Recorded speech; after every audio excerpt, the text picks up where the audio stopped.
涂好凡士林的小猫知识的模具，这是最早买的，这是第2次买的，这是小鼻嘎，加了增稠剂的黑色硅胶，搞到裱花袋里头。给小猫画奶牛纹儿，侧面记得也来点。这几只都画好了，削好泡的白色稿里头。这样是第2层，我们等它干。我们来调第3层，搞一个差不多的薄荷蓝，稿里头搅，注入灵魂粉末。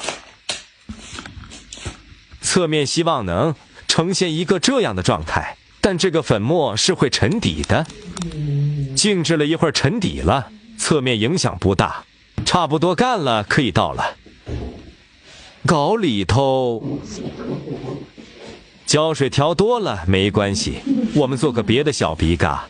巧克力碎沉底了，小心的个愣，等待凝固。最后一层白色入膜，等待脱模印。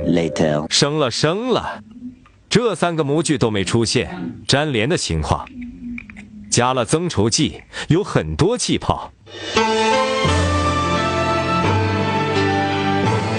也是我想要的效果。给米子们擦脸，我们画五官，用针一点一点画。